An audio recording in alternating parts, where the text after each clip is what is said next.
सबसे पहली हत्या जो मैंने देखी वो मुझसे कुछ फुट की दूरी पर हुई थी। जब मैं दूध लेने गया था, मैंने सिर्फ 10 फुट की दूरी से देखा उसे। उन्होंने उसे 7 बार गोली मारी थी। और मैंने एक के बाद एक बहुत सारी मौतें देखी अपनी ज़िंदगी में। साउथ ब्रॉक्स की सड़कों पर आपको एक हत्यारा, एक लूटमार करने वाला और एक बहुत चालाक इंसान बन के जीना होता है। मेरे पिता की तरफ के लोग तांत्रिक और भूत सिद्धि करने वाले थे। हम तंत्र मंत्र और भूत सिद्धि करते थे। हमारा कांटेक्ट खुद शैतान से था। मुझे याद है कि मेरे पिता कमरे में जाया करते थे शैतान की पूजा करने के लिए, और मैं शैतान की उपस्थिति को भी महसूस कर पाता था। और मेरे पिता आराधना करते थे, टंग्स में बोलते थे, शैतान की अन्य भाषाएं बोला करते थे, दुष्ट आत्माओं की। और वहाँ वो फूल चढ़ाते, कैंडल जलाते और पानी डालते थे। शाम को 7 बजे से लेकर सुबह 5 बजे तक मैं एक डिमोनिक चर्च में जाता था, जहाँ तंत्र मंत्र भी सिखाया जाता था। मुझे ट्रेंड किया जा रहा था। मैं ट्रेंड हो रहा था तांत्रिक बनने के लिए। मुझे भूत सिद्धि करने वाली जादूगरनी औरतें जो 30 साल से, 40 साल से, 50 साल से अपने धर्म में लगी हुई थी, ये सिखा रही थी कि कैसे बात करनी है प्रिंसिपैलिटीज से, शैतान से, ज़मीन वाली दुष्ट आत्माओं से। आप शैतान से डायरेक्ट बात नहीं कर सकते, आपको पहले अधिकार कमाना होगा। जो सबसे पहली बार भयानक हत्या हुई थी, जो मैंने बताया, वो यहाँ इस घर में हुई थी। हस्बैंड ने 52 बार पत्नी को चाकू मारा था और उसके सर को काट के अलग कर दिया था। हम उसकी बेटी के साथ खेला करते थे, इसलिए जब हम उसे छोड़ने आए यहाँ पर, तो वो यहाँ खड़ी थी और उसको पता चला कि उसकी माँ इस तरह से टुकड़ों में काटी गई। इसी घर में हुआ था ये। एक बार मैं अपने स्कूल में अपने दोस्तों के साथ खेल रहा था, तो वहाँ एक पास्टर आए, एक बैंड भी उनके साथ आया था और वो गाना गाने लग गए, लोग इकट्ठा हो गए और वहाँ बड़ा अद्भुत माहौल बन गया। पूरे स्कूल में एक खुशी की लहर दौड़ गई और मैं एक टूटे हुए परिवार से आया था। वहाँ पास्टर स्टेज पे खड़े होकर बाइबल की कुछ बात बता रहे थे, बाइबल की कहानियाँ बता रहे थे, परमेश्वर कैसे सबसे प्यार करता है, और वो यही सब बता रहे थे। पहली बार मैं थोड़ा सा जुड़ा कि वाह, शायद परमेश्वर मुझसे प्यार करता है। हो सकता है परमेश्वर को मेरी या मेरे परिवार की ज़रूरत है। शायद परमेश्वर मुझे और मेरे परिवार को छूना चाहता है, हमारी परिस्थिति बदलना चाहता है। मुझे भी थोड़ा प्यार मिल सकता है, मुझे भी मिल सकता है। और वो मेरी तरफ चलते हुए आ रहे थे और मुझे पहली बार प्यार बहुत महसूस हो रहा था, इतना कि मैं समझा नहीं सकता। और ये पास्टर स्टेज से उतर के लोगों के लिए प्रार्थना कर रहा था, उन्हें छू रहा था, और मुझे लगा कि अब मेरी बारी है, अब ये पास्टर मुझे छुएगा और अब यीशु मुझे कबूल करेंगे और मुझे जताएंगे कि प्यार होता क्या है। और ये पास्टर मेरे बगल से चले गए। उन्होंने मुझे कभी नहीं छुआ, उन्होंने उन्होंने मुझे बिल्कुल नहीं छुआ। वो नीचे लाइन तक आए, मेरे पास आए और मेरे पास से गुजर गए और दूसरे लोगों को छुआ। मुझे लगा, ओह, यीशु ने भी प्यार नहीं किया, पिता ने प्यार नहीं किया, मेरा घर परिवार भी टूटा हुआ है। यीशु को शायद अच्छा लगता है कि मेरी माँ मार खाती है, मेरे भाई और मैं भूखे सो जाते हैं। उसे शायद अच्छा लगता है कि हमारे अपार्टमेंट में लाइट नहीं है, हम स्कूल में मिसफिट हैं, उसे हमारा स्कूल आना भी अच्छा नहीं लगता। ये जो यीशु है ना, ये भी मेरे बाप की तरह ही है, इनमें कोई अंतर नहीं है, ये भी मेरे पिता जैसे ही हैं। और मैं टूटा हुआ और बड़ा उदास अपने घर पहुंचा। और मुझे याद है 1 या 2 हफ्ते बाद लगभग, मैं स्कूल के बाहर थोड़ी मस्ती कर रहा था, अपने दोस्तों के साथ मज़े ले रहा था, और मैंने सुना कि कुछ नीचे गिरा। वो एक वुडू नेकलेस था। मैंने उसे उठाया और पहन लिया। उसमें बहुत सारे रंग थे और ये नेकलेस ही मेरा शैतान के साथ पहला कांटेक्ट था। कुछ समय के बाद हम टैरो कार्ड रीडिंग करने गए। वहाँ मैं जब गया तो मैं लगभग 10 साल का था, मैं छोटा ही था। वहाँ पर जो औरत भूत सिद्धि करती थी, टैरो कार्ड रीडिंग करती थी, वो विच लेडी, उसने मुझ में अपनी आंखें बिल्कुल धंसा दी। वो बिल्कुल मुझ पर फिक्स हो गई। हमें ये लड़का चाहिए, हमें ये लड़का चाहिए ही चाहिए। हम इसे सेंटेरिया का रिसर्च करने वाला बनाएंगे और ये स्पिरिचुअलिज्म को भी आगे बढ़ाएगा। स्पेनिश में आत्माओं की साधना करना डिमोनिक है और सेंटेरिया संतों की पूजा कहलाती है, लेकिन वो है दुष्ट आत्माओं की पूजा। और अगर ये तुमने हमें नहीं दिया तो ये 30 दिन में अपनी आंखें खो देगा। मेरी माँ होने के नाते मान गई और उसने अपना फर्नीचर बेच दिया, उसने अपना बेडरूम सेट बेच दिया सिर्फ $250 जुटाने के लिए, ताकि मेरी पहली सेरेमनी हो। इस औरत ने मेरी माँ के दिल में बहुत डर बैठा दिया था और मेरी माँ ज़मीन पे सोने लग गई क्योंकि उसके पास बेड नहीं था और वो ये भी नहीं चाहती थी कि मेरी आंखें खोएं। तो इन लोगों ने मुझे अंधकार की दुनिया में आगे बढ़ाया जब मैं 10 साल का था। फिर पहला एनकाउंटर जो मेरा हुआ, मैं जब 10 साल का था, वहाँ डेविल आया और उसने ऑफरिंग भी कबूल कर ली। मेरी ज़िंदगी अब शैतान को सौंप दी गई थी और उन्होंने मेरे गले में 5 मालाएं पहनाई। ये 5 तरह की बड़ी दुष्ट आत्माएं थीं जो आसमानी मकामों में रहती हैं। ये शैतान के नीचे होती हैं। उन्होंने ये मेरे गले में पहना दिया, जिन्हें सेंटेरिया कहते हैं। उन्होंने कहा कि यही रूहें आज से तुम्हारी मदद करेंगी और ये तुम्हारे स्पिरिचुअल गार्डियन एंजल्स हैं और अब से यही तुम्हारी आगे को फिक्र करेंगे। ये जो कोने की बिल्डिंग आप देख रहे हैं इधर इस कोने की, ये पूरी लगभग खाली रहती थी और मैं और मेरा भाई यहाँ ऊपर से उतर करके और पंप से पानी लेने जाते थे। ये वाला पंप था वो। ये खाली थी और ज़्यादातर अपार्टमेंट यहाँ के खाली ही थे और मैं और मेरा परिवार ही सिर्फ यहाँ रहते थे। मेरा जो पूरा चैपल था वो इन्हीं सब कामों में लगा हुआ था। वो शैतान की पूजा करते थे और हम डिमोनिक चर्च में जाते थे शाम को 7 बजे से लेकर सुबह 5 बजे तक। भूत सिद्धि वाली औरतें और तांत्रिक हमें सिखाते थे। वो बुलाना सिखाते थे, नियम कायदे और अधिकार के विषय में सिखाते थे। इस जगह को कौन देखता है, ऊपर हाकिम कौन है और यहाँ की प्रिंसिपलिटीज का नाम क्या है और किस तरह से हमारा चैनल काम करता है। 13 साल का होते होते मुझे शरीर से आत्मा को अलग करना आ गया था और मैं शरीर घर में छोड़कर स्पिरिट रेल में निकल जाता था अलग क्षेत्रों में और जाकर वहाँ श्राप बोलता था। अंधकार का साम्राज्य बढ़े और आस पड़ोस श्रापित हो जाए। यहाँ पर होमोसेक्सुअलिटी आ जाए, यहाँ पर डीमंस आ जाए, यहाँ पर spirit of murder, spirit of suicide आ जाए। मुझे अपने आस पड़ोस में ये सारे चैनल्स चलाना आ गया। 15-16 की उम्र आते आते मैं हॉस्पिटल्स में जाके आईसीयूज़ में मौत हो जाए ऐसा बोलता, दूसरे कमरों में मौत हो, ये इंसान मर जाए, ताकि डेविल की नज़र में मेरा लेवल या मेरा ओहदा और बढ़ सके और मैं न्यूयॉर्क सिटी का सबसे बड़ा डेविल वर्शिपर बनना चाहता था। शैतान मेरा बाप बन गया, उसने मेरे बाप की जगह ले ली क्योंकि मैंने ऐसी दुआ की थी कि मेरे बाप को मार दो। 33 साल की उम्र में मेरे बाप को चेहरे पर गोली मार करके ख़त्म कर दिया था एक नाइट क्लब में एक औरत की वजह से। जब वो घर आ रहे थे शैतान ने उन्हें ले लिया और उसने कहा कि मैंने पुराने से नए को बदल दिया है और ऐसे डेविल मेरा बाप बना। एक क्लब था इस जगह पर और वहाँ मेरे बाप को मारा गया था जब उनकी उम्र 33 साल की थी। मैंने बताया था ना कि जब मैं छोटा था लगभग 11 साल का था तो यहाँ पर एक कॉर्नर पर स्टोर हुआ करता था इधर साइड। जब मैं दूध का गैलन लेने गया था मेरे सामने उस आदमी को मारा गया था।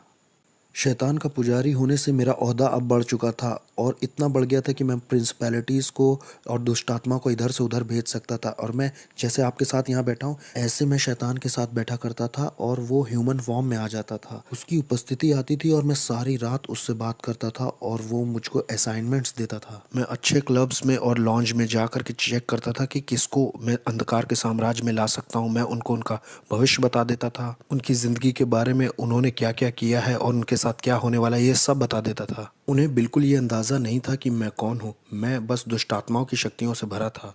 मैं खून भी चखा करता था। हर हफ्ते मैं जानवर को काट कर उसका खून पीता था और कभी समय नहीं हुआ या पैसे नहीं हुए तो खुद का हाथ काट करके खुद का खून पी लेता था।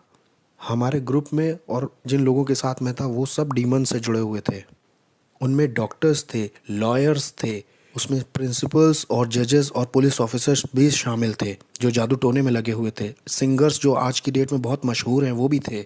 मैं एक हवा के हाकिम को दूसरी जगह भेज सकता था, नीचे ज़मीन की दुष्ट आत्माओं को दूसरी जगह भेज सकता था ताकि उस जगह की चर्च बंद हो जाए, चर्च की ग्रोथ बंद हो जाए और लोगों के सेव होने के सारे मौके छिन जाएं। कभी कभी मैं शराब में धुत होकर के दुष्ट आत्माओं से इतना भर जाता था कि सड़क के बीच में खड़ा होकर के परमेश्वर से कहता था, सुन तुमसे भी थोड़ा उलझना चाहता हूँ, आओ थप्पड़ मारूं या थूक दूं तुम्हारे मुंह पर, आओ भिड़ के दिखाओ नीचे। मेरी शादी भी हॉलोइन पे हुई थी। शादी भी डिमोनिक थी जो मैंने हॉलोइन पे की थी। दूसरी दूसरी प्रिंसिपैलिटीज़ के डीमंस आए थे मेरी शादी में। कोई इंसानी जात मेरी शादी में नहीं आई थी। वो सब मेरी शादी में आने से डर रहे थे। मेरी शादी बड़ी अजीब थी। मैंने लोगों को इनविटेशंस भेजे, कोई दिखाई ही नहीं दिया तो कोई वेडिंग गिफ्ट नहीं। लेकिन हाँ, दुष्ट आत्माएं आई थी मेरी शादी में और उन्होंने ही बैप्टिज्म दिया। तो मेरी पत्नी और मैं, हम दोनों ही तंत्र मंत्र करते थे और हम अपनी बेटी को भी वही बनाना चाहते थे। मुझे याद है पहली बार जब मुझे इंसान की कुर्बानी करनी थी तो डेविल मेरे साथ कार में अंदर बैठा हुआ था। उसने कहा, मुझसे प्यार करते हो? मैंने कहा, ऑफ कोर्स डैडी।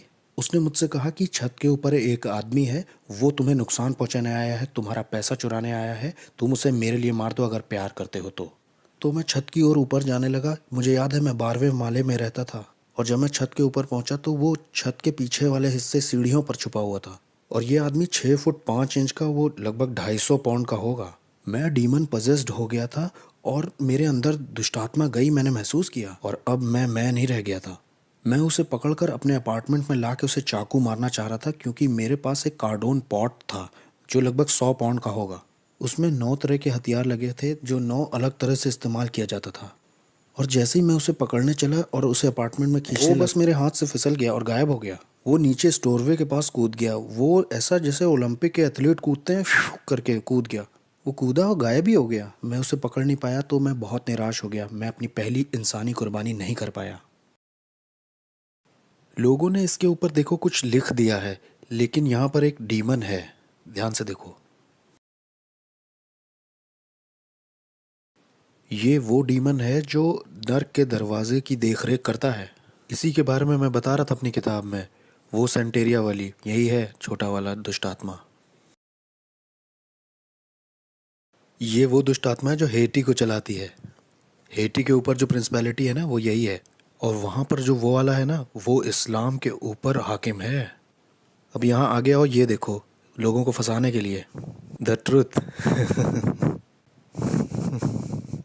क्या हंसी आ रही है? सच, ये तुम्हें आज़ाद करेगा। ये देखो, ये भी ऊपर लगाया है ताकि लोगों को लगे कि ये भी इसी का हिस्सा है, मतलब ये इसका हिस्सा है। ये जगह कौन सी है? इस जगह को बोटानिका कहते हैं। ब्रॉन्क्स में जो लोग रहते हैं वो अगर जादू टोना तंत्र मंत्र करना चाहते हैं तो यहीं से सामान खरीद के ले जाते हैं, दूसरों को परेशान करने के लिए या मारने के लिए। आओ, हम अंदर चल सकते हैं। अगर मैंने कह दिया आप 30 दिन में मरने वाले हो तो 30 दिन में तुम मर जाओगे, तैयारी कर लो। मुझे बिल्कुल परवाह नहीं कि आप कहाँ काम करते हो, आप किसे जानते हो। आई डोंट केयर कि आप अपने आप को क्या बुलाते हो। आप कहो आप कैथलिक हो, आप क्रिश्चियन हो, आप एक बिलीवर हो। मैं आपको मार सकता था जब तक आपका यीशु से जीवित संबंध ना हो। मेरी बिल्डिंग के नीचे एक औरत रहती थी। वो एक दिन ऊपर आके बोली कि मेरा पति मुझसे धोखा कर रहा है। वो जिस औरत के साथ धोखा कर रहा है उसे मार दो तुम जादू टोना करके, मैं कितना पैसा दूँ। मैंने कहा मैं पहले शैतान अपने पिता से पूछूंगा और फिर तुम्हें बताऊंगा, तुम 2 दिन बाद आना। फिर वो औरत आई और शैतान ने मुझे बताया कि एक कॉफिन बॉक्स, 21 ब्लैक कैंडल्स और उस औरत की एक मूर्ति बना करके उस कॉफिन में डाल देना, जादू टोना करने के लिए और उस औरत को मारने के लिए। 21 दिन में उसकी मौत हो जाएगी। 21 दिन में हम उसका फ्यूनरल देखेंगे। तो वो औरत आई, मैंने उससे कहा मैं $10,000 तुमसे लूँगा उस औरत को मारने के लिए। उसने कहा ठीक है। मैंने कहा अरे तुम्हारी मेरी जान पहचान है, मैं तुम्हारे घर भी आता था। तुम एक काम करो, 7,000 देना, 30% ऑफ दे रहा हूँ तुम्हें। मैं मार दूंगा उसे, 30% ऑफ है तुमको, $7,000 दे देना बस। जब वो औरत मेरे घर से जा रही थी तो बुड़ के बोली वैसे वो औरत क्रिश्चियन है। उसने कहा वो मसीही है। मैंने कहा अब मैं उसे फ्री में मारूंगा। मैंने कहा मैं उसको अब फ्री में मारूंगा, मुझे इन क्रिश्चियंस को एक सबक सिखाना है। मैं उसे अब फ्री में ही मारूंगा। मैंने कहा मुझे तुम्हारा पैसा नहीं चाहिए, मैं फ्री में मारूंगा। तो मैंने उस पर तंत्र मंत्र किया, वूडू किया, लेकिन 21 दिन होने पर भी वो मरी नहीं। एक एक महीना हो गया वो मरी नहीं। और मुझे लगा अरे ये हो क्या रहा है, ये मेरी इज्जत का सवाल था। मैंने शैतान को बुलाया, मैंने दुष्ट आत्माओं को बुलाया, मैंने बढ़ा दी अपनी जादू टोना तंत्र मंत्र। मैंने उस पर दुगना जादू टोना शुरू कर दिया ताकि वो एक रात में ही मर जाए, लेकिन कुछ नहीं हुआ, कुछ नहीं हो रहा, कुछ नहीं हो रहा। और एक दिन ऐसा हुआ कि शैतान ही आ गया। मैंने महसूस किया उसकी उपस्थिति आई और शैतान ने मुझसे कहा कि हमें ये प्लान छोड़ना होगा जिस औरत को तुम मारना चाहते हो। मैंने कहा प्लान क्यों छोड़ना होगा, मेरी इज्जत दांव पे लगी है। मैं एक भूत साधक हूँ, मैं तांत्रिक हूँ। अगर मैंने उसे नहीं मारा तो लोगों को लगेगा कि मेरे अंदर ताकत नहीं है। उसने कहा तुम समझ नहीं रहे हो, जिस परमेश्वर की वो सेवा करती है वो उसे अकेला नहीं छोड़ता है, उसे छुओ मत। मैंने कहा कौन है ये ईश्वर? उसने कहा वो जिसकी सेवा करती है। मैं बहुत गुस्से में था। मैंने कहा नहीं, 1 हफ्ता और लेते हैं, चलो मारते हैं। उसने कहा नहीं, जिसकी वो सेवा करती है वो उसे अकेला नहीं छोड़ता है। जिस तरह का जादू टोना मैंने उसके ऊपर किया था ना, उसे 21 दिन से कम में मर जाना चाहिए था। और भाई कैसे हो? ये ईजबेल है, इनके धर्म की ये ईजबेल है। देखो ये कैसे काम करता है। ये स्टैचूज जो हैं इनका कोई मतलब नहीं है, लेकिन इसके पीछे एक दुष्टात्मा है। तो अपने खुद के लिए मुझे उसे पहचानने के लिए इसका बनाया जाना बहुत ज़रूरी है, नहीं तो मैं उस आत्मा से नहीं जुड़ सकता। उस दुष्ट आत्मा से मेरी जान पहचान नहीं हो सकती। हमारे बीच में कुछ कॉमन नहीं है। मैं आदमी हूँ, वो एक आत्मा है, और आत्माओं में भी वो दुष्ट आत्मा है। मैं उससे जुड़ ही नहीं पाऊंगा। उससे जुड़ने के लिए मुझे इसको बीच में लाना ही होगा। ये इंसानों की तरह दिखते हैं, लेकिन इस आदमी के पीछे भी एक कहानी है। उस कहानी की वजह से ही आप उससे जुड़ सकते हो, और ये दुष्ट आत्मा उसकी वजह से चलन कर सकता है। और ऐसा ही इन लोगों के साथ भी है। बाद में इनके नाम रखे जाते हैं और इनके भी जन्मदिन होते हैं, इनके भी अपने दिन होते हैं। किस तरह से इंसान फंस के पकड़ा जाता है इस दुष्ट आत्मिक संसार में और तंत्र मंत्र में, जानते हैं? ये वो जाल हैं जिनसे दुष्ट आत्माएं ऑपरेट करती हैं, अपना चलन करती हैं। इन्हीं मूर्तियों की वजह से इंसान अपने सारे शैतानी काम और शैतानी मजहब चला पाता है। यहाँ ऐसी कोई चीज़ नहीं है जिसे पवित्र कहा जा सके, बस एक ही है, वो हम हैं। इस जगह पे होता क्या है? वहाँ पीछे तंत्र मंत्र होता है, वूडू होता है, वहाँ कुछ मंत्र बोले जाते हैं और उससे मूर्तियाँ पवित्र की जाती हैं। ये सारी दुष्ट आत्माएं चाहती हैं कि आप एक नई मूर्ति खरीदें ताकि आप दुष्ट आत्मा को घर ले जा सकें। ये देखो, खास प्रार्थनाएं, ये आपको विश्वास दिलाना चाहते हैं कि आप परमेश्वर से प्रार्थना कर रहे हो। मैं भी यही किताब इस्तेमाल करता था, खास प्रार्थनाएं।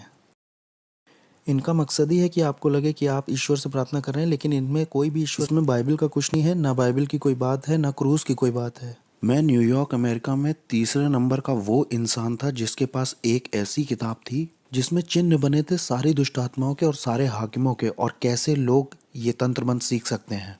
और कोई इस तरह की किताब को नहीं रख सकता, या किसी के पास ऐसी किताब नहीं हो सकती जब तक डेविल उस पर खुद साइन ना कर दे। और मैं तीसरा वो इंसान था जिसके पास ये किताब थी, और मैं इस किताब के निशानों का इस्तेमाल करके जादू टोना करता था ताकि लोगों का दिमाग खराब हो जाए और वो बीमार पड़ जाए। जाने कैसे तंत्र मंत्र से मैं उन्हें बीमार करके लेप्रोसी, किसी को कैंसर दे देता था। मैंने लोगों के ऊपर ऐसा जादू टोना किया कि उनके साथ गर्भपात हो, उनके जीवन में अबॉर्शन आ जाए, लोग हॉस्पिटल जाएं, सर्जरी ही करवा, बिना सर्जरी के हॉस्पिटल में रहें। जादू टोने से मैंने लोगों को पागल भी किया है। मैंने जादू टोना करके लोगों के ऊपर दुष्ट आत्माएं भेजी, बाइपोला की, सिजोफ्रेनिया की, और भयानक बीमारी और सुसाइड की स्पिरिट। मैं रात भर बैठकर शैतान से घंटों बात किया करता था। जब क्रिश्चियंस यहाँ चर्च भी 1 घंटे के लिए नहीं जाते, बहुत से क्रिश्चियंस 1 घंटे दुआ भी नहीं करते। आत्मिक संसार ज़्यादा रियल है इस संसार से जो दिखता है, और हमने इसे महसूस किया था कि जो कुछ यीशु में ढका हुआ नहीं है उसे बहुत आसानी से टारगेट बना सकते हैं गिराने के लिए। जैसे नास्तिक लोगों को आराम से मार सकते हैं हम, यहोवा विटनेस वाले लोग आसानी से मारे जा सकते हैं, मोर्मोन्स भी आसानी से मारे जा सकते हैं, और ऐसे लोग भी जो कहते हैं शैतान होता ही नहीं है, वो भी बहुत आसानी से मारे जा सकते हैं, क्योंकि वो आत्मिक सहायता कभी मांगेंगे ही नहीं। मुझे याद है कि एक बार हमारे पड़ोस में निकी क्रूस का ग्रुप आया हुआ था, वो उसको ट्रूस बुलाते थे। वो चलते चलते वर्शिप करते हैं, फिर वचन का प्रचार करते हैं, फिर कहीं और निकल जाते हैं और वही करते हैं। और मैं इनके पीछे कुछ इस तरह से लगा कि इन्हें पीछे कर दूं, इन्हें कुचल दूं। और ये जवान बच्चे थे, कोई 18, कोई 19, कोई 20, कोई 16 ऐसे थे। और मैंने कहा कि ये मेरे पड़ोस में कैसे ये गंदे गाने, ये कूड़ा मेरे बगल में बजा सकते हैं, जिसे आज हम आराधना कहते हैं। ये गंदे गाने थे मेरे लिए। अब मैं इनके पीछे पड़ के इन्हें बर्बाद कर दूंगा। जब मैं वहाँ ऊपर गया तो जहाँ मतलब वो लोग थे, वहाँ एक आँख की दीवार थी जिससे मैं उन्हें छू नहीं पा रहा था और ना उसके पार जा पा रहा था। किसी चीज़ ने मुझे रोका। जितनी बार भी मैंने आत्मिक शक्तियों को बोला जाओ तो वो नहीं जा पाई, वो रुकती रहीं, और मैं कभी भी उन बच्चों को छू नहीं पाया। मैंने कहा कुछ तो सही नहीं है, कुछ तो ऐसा है जो सही से नहीं हो रहा। फिर मैं वहाँ से निकल गया। मैंने कहा अब मैं इनके साथ नहीं लगूंगा, इन्हें अकेला छोड़ देता हूँ। ठीक है, ये पहला राउंड जीत गए। तो क्या इस वक्त आत्माएं हमें देख रही हाँ, हैं? वो हमें देख तो रही हैं। हाँ, वो देख रही हैं। तो हम सुरक्षित हैं, हम सुरक्षित हैं हाँ, ना? हम सुरक्षित हैं। हम यीशु के लहू में ढके हुए हैं। यीशु के खून जैसा कुछ भी नहीं है। Okay okay. आमीन। वो हमें छू नहीं सकते। हमारे पास सुरक्षा का बाड़ा है। हमारे चारों ओर सुरक्षा का बाड़ा है भाई। हम यहाँ आ सकते हैं और हम यहाँ की दुष्ट आत्माओं के पीछे भी पड़ सकते हैं, और हम इस जमीन को यीशु के नाम से श्राप भी दे सकते हैं, और शैतान हमारा कुछ कर भी नहीं सकता। मेरे पास बहुत पैसा था, बहुत बढ़िया कारें, बहुत सुंदर लड़कियां थीं। मेरे पास दुनिया का सब कुछ था। मेरे पड़ोसी मुझसे डरे हुए थे, क्योंकि जो मैं था, वो कहते थे तुम इससे उलझोगे तो तुम्हारे घर के लोग मरेंगे, तुम इससे उलझे तो ये बंदूक नहीं चलाएगा, ये सोते में मार देगा सबको। मेरे बाप शैतान ने मुझे बहुत बढ़िया चीज़ें दी थी, ऐसी ताकत दी थी कि लोग मुझसे डरते थे, जैसी मैं सोच भी नहीं सकता। यहाँ तक कि पुलिस भी मुझसे डरती थी, मेरे पड़ोस की सिक्योरिटी भी डरती थी। लोगों को ये मालूम था कि ये शैतान का बच्चा है, ऐसा कहते थे लोग। मैंने कई क्रिश्चियंस को घुटने पिला दिया, दुआ के लिए नहीं, क्योंकि उनमें ताकत ही नहीं थी। इसलिए नहीं कि आपका परमेश्वर ताकतवर नहीं था, मुझे गलत मत समझिए। परमेश्वर तो ताकतवर था, लेकिन बर्तन कमज़ोर था। बर्तन का कोई प्रार्थना का जीवन नहीं, ना कोई उपवास का जीवन, और ना परमेश्वर से इसका संबंध सही है। ये व्यक्ति भक्त जैसा बस बाहर से दिख रहा है, लेकिन कोई शक्ति नहीं है। ये व्यक्ति कमज़ोर है और इसके जीवन में कुछ हो भी नहीं रहा है। इसके पास बाइबल भी है, इसके पास कपड़े भी सही हैं, इसके वस्त्र सही हैं, लेकिन इसका कोई जुड़ाव नहीं है यीशु के साथ, क्योंकि ये उसकी इच्छा से बाहर है, उसकी प्रतिज्ञाओं से बाहर है और इसके डिवाइन पर्पस से भी बाहर है। इसलिए मेरा उस पर अधिकार है, मैं उसको गुलाम की तरह बना लूँगा, मैं उसे तोड़ दूंगा, उसके साथ तंत्र मंत्र करूँगा, मैं करता जाऊँगा एक मसीही से दूसरे मसीह, एक चर्च दूसरा चर्च, कई सारे। मैं हर वो चीज़ गिराता जाता जो यीशु के क्रूस को दिखाती थी।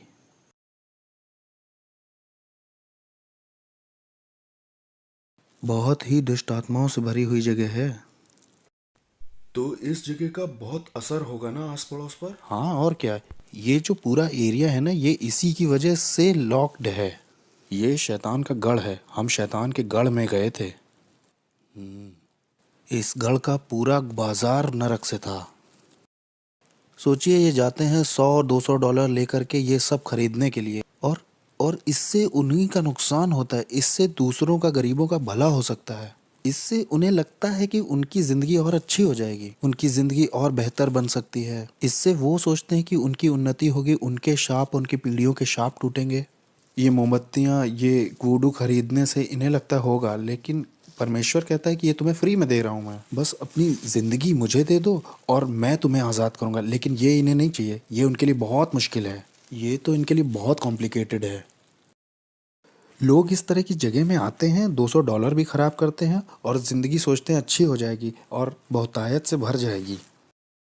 हेटी के ऊपर जो दुष्ट आत्मा है, उससे मेरा कांटेक्ट था, उसका नाम है कैंडेलो, उससे मेरा संपर्क था। और मायामी के दुष्ट आत्माओं से भी संपर्क था, अफ्रीका की दुष्ट आत्माओं से भी था, न्यूयॉर्क के ऊपर जो हवा के हाकिम हैं उनसे भी था, कुछ और भी थी जो दुनिया भर में जाना चाहती हैं। यहाँ पे एक सड़क है, वहाँ दूसरी दुष्ट आत्माएं हैं, हाकिम हैं। 42 नंबर की सड़क पर जो दुष्ट आत्मा है वो यहाँ आना चाहती थी। मैं ये कहूँगा कि मुझ में विवेक नहीं था। मैंने अपने भाई के ऊपर, सगे भाई के ऊपर जादू टोना तंत्र मंत्र करके उसे 5 साल की जेल करा दी। अपना खुद फ्लैश एंड ब्लड था, मेरा खुद का भाई, तंत्र मंत्र से 5 साल के लिए अंदर हो गया वो। मेरा एक और भाई था, एक बार वो मेरे घर आया था बड़े एटीट्यूड में, तो डीमन उसके ऊपर कूद गया है। वो मेरे घर से ऐसे भागा, उसका पेट दर्द बहुत बढ़ गया था। मेरी माँ भी इस बात की गवाही दे सकती है। मैंने अपने शरीर के साथ बहुत सारे रीति रिवाज किए थे, इतने सारे संस्कारों से गुजरा था मैं। लास्ट वाले में मैंने अपनी आत्मा शैतान को सौंप दी थी। एक सेरेमनी में मैंने गन पाउडर और जानवर का खून पिया था, जिसे सैंसी कहते हैं। सैंसी हेशे और फ्रेंच की सेरेमनी है।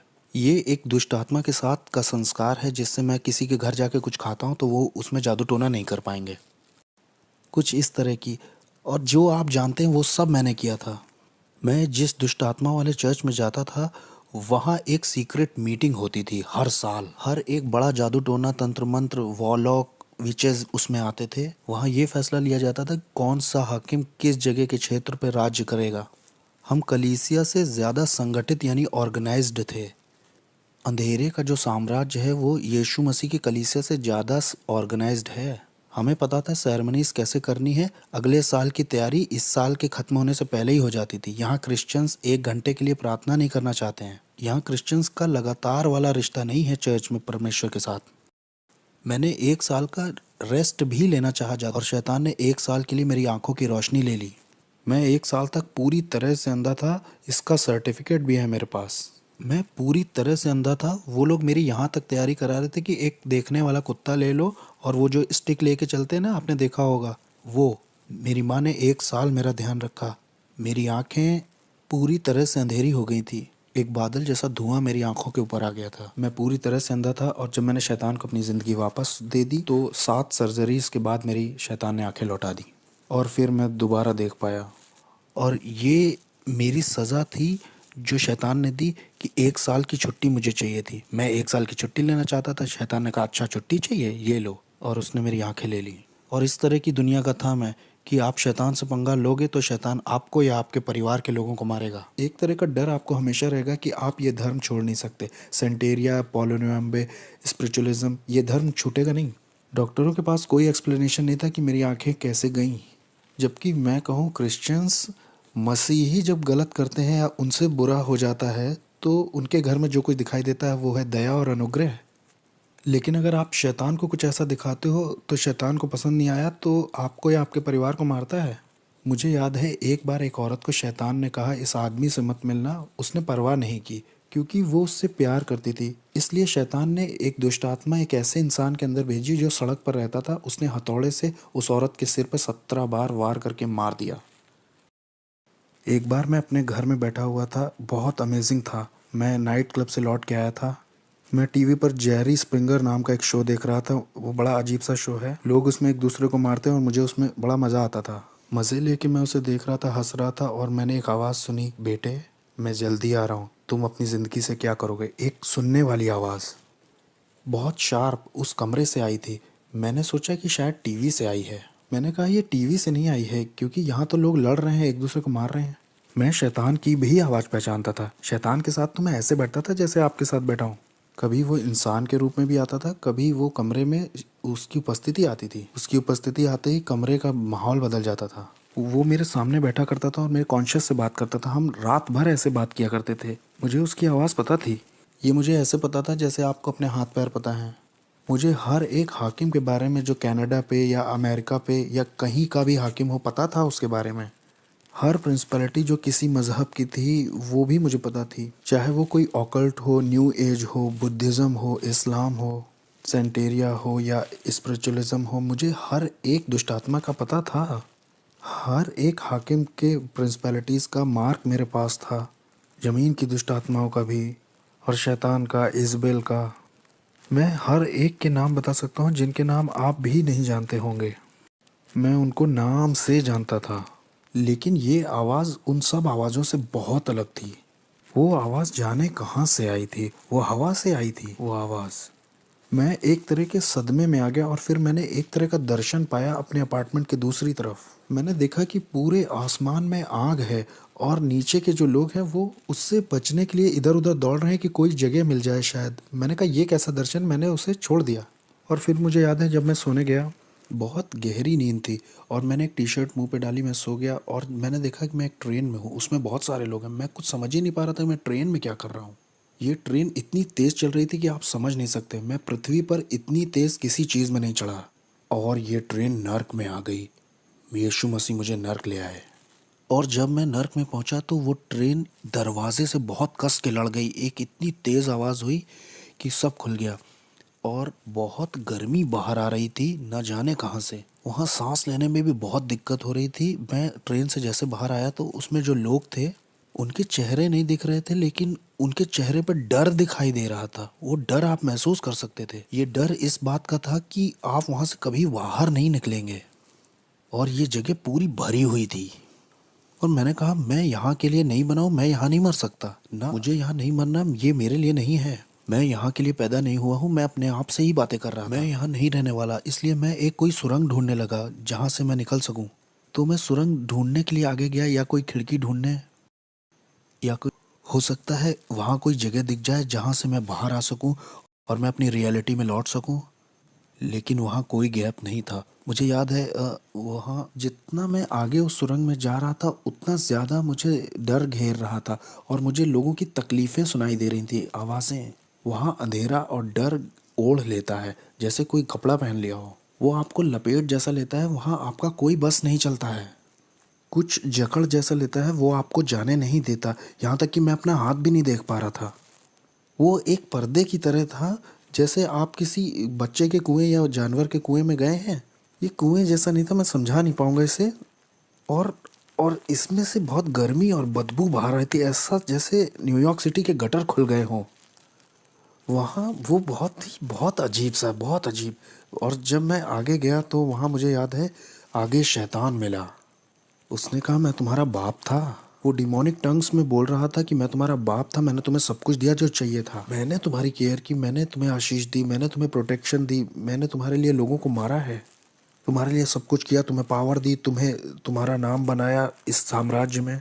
जो तुम्हारे विरोध में उठे उन्हें मार दिया, क्योंकि मैं तुम्हारा इस्तेमाल करने वाला था अपने राज्य को लाने के लिए पृथ्वी पर। और तुम मुझे छोड़ना चाहते हो, मुझसे धोखा करना चाहते हो। और ये सब डिमोनिक टंग्स में हो रही थी और मैं भी उससे दुष्ट आत्माओं की अन्य भाषा में बराबर बोल रहा था। मैंने कहा नहीं, मैं छोड़ूंगा नहीं, मैं बस कंफ्यूज हूँ, मुझे समझ नहीं आ रहा हो क्या रहा है। उसने कहा नहीं, मुझे मालूम है तुम क्या करोगे, तुम मेरे धर्म को एक्सपोज करोगे कि मैं कौन हूँ और मेरे आत्मिक संसार में कैसे काम करता हूँ। मैंने तुम्हें वो चीज़ें बताई हैं जो किसी को नहीं बताई। क्योंकि मैं तुम पे भरोसा करता था कि तुम मेरे राज्य को आगे बढ़ाओगे, क्योंकि मैं और तुम्हारा इस्तेमाल करना चाहता था बड़े पैमाने पर। और कंफ्यूज होके उसने मेरी मेरी गर्दन पकड़नी चाहिए, और जैसे ही मुझे मारने के लिए उसने गर्दन पकड़नी चाहिए, एक क्रॉस मेरे हाथ में यीशु मसीह का आया। और न जाने 3-4 क्रॉस कैसे नर्क में आ गए जब मैंने ब्लू शॉर्ट्स और टी शर्ट पहन रखी थी। और जैसे ही मैंने वो क्रूस उसके ऊपर छुआया, वो ऐसे पिघल गया जैसे वो कोई बच्चा हो। वो एक बच्चे की तरह ज़मीन पर गिर पड़ा और उसमें कोई ताकत नहीं थी। और फिर मैंने उस मौके का फ़ायदा उठा करके भागना शुरू किया उस तरफ जिधर दरवाज़ा लग रहा था मुझे, या शायद वहाँ कोई मुझे दरवाज़ा दिखाई दे जाए। जो मेरी उम्मीद थी, वहाँ वहाँ आशा जो थी वो ऐसी थी जैसे वहाँ किसी तरह की कोई आशा ही ना हो। वहाँ कभी ऐसा नहीं लगता कि आप बाहर आ पाएंगे। बस बस यही आपका द एंड है। जिस डर ने उस वक्त मुझे पकड़ रखा था, वो डर मैं समझा नहीं पाऊंगा, ऐसा डर मुझे कभी नहीं लगा। मैंने उस तरह की निराशा कभी महसूस ही नहीं की थी। ये बिल्कुल स्वर्ग का ऑपोजिट था। वो खुशी और आनंद का ऑपोजिट था, शांति का ऑपोजिट था, जीवन और उजाले का ऑपोजिट था।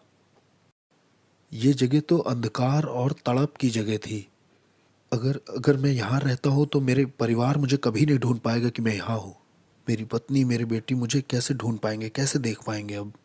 जब मैं उस सुरंग के और गहरे में जा रहा था, ये सोचते हुए कि वहाँ शायद कोई दरवाज़ा हो या किसी तरह की कोई दरार वहाँ हो, वहाँ शैतान फिर से दिखाई दिया और उसने कहा कि मैं तुम्हें मार दूंगा अब। समर्पण के समय में मैंने तुम्हारे शरीर पर कुछ दुष्ट आत्माओं की भाषा में निशान बनवाए थे जो मेरे कॉन्ट्रैक्ट हैं, इससे मैं तुम्हें मार दूंगा। उसने कहा, अरे बेवकूफ़, ये मेरे निशान है, ये इस बात के निशान है कि मैं तुम्हारा मालिक हूँ, मैं तुम्हारा मालिक हूँ, कोई और तुम्हारा मालिक नहीं है, मैं हूँ। या तो तुम मेरे लिए जियोगे या तो मरोगे। और फिर जैसे ही उसने अपने हाथ बढ़ाए मुझे दोबारा पकड़ने के लिए, मैंने तो सोचा मेरी कहानी ख़त्म। अब वो मुझे दूसरी बार पकड़ने आया है। क्रूस यीशु मसीह का बीच में आ गया, नर्क में।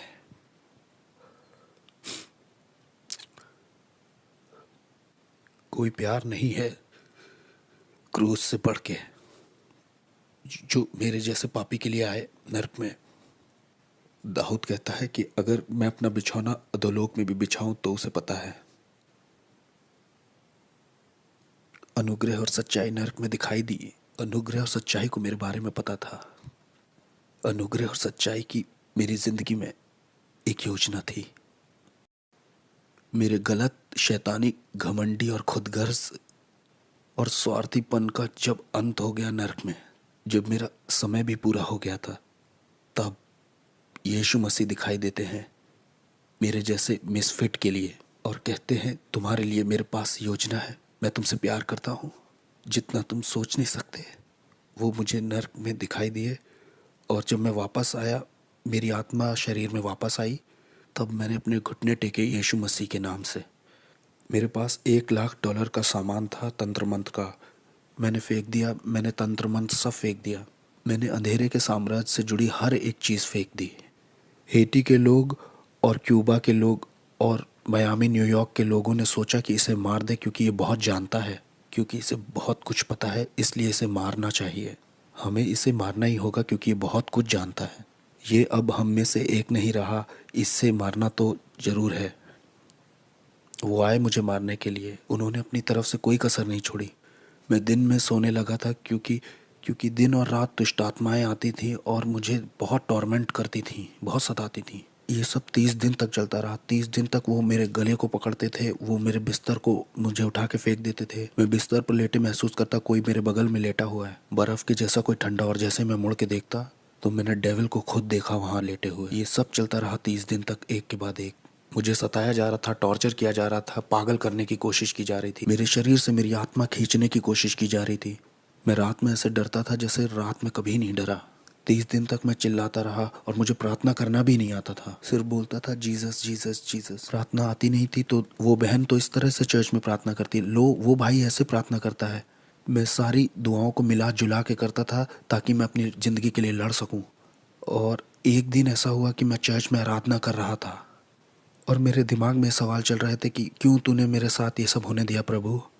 और उस दिन मैंने ये आवाज़ सुनी कि मैं देखना चाहता था कि तुम मुझसे कितना प्यार करते हो।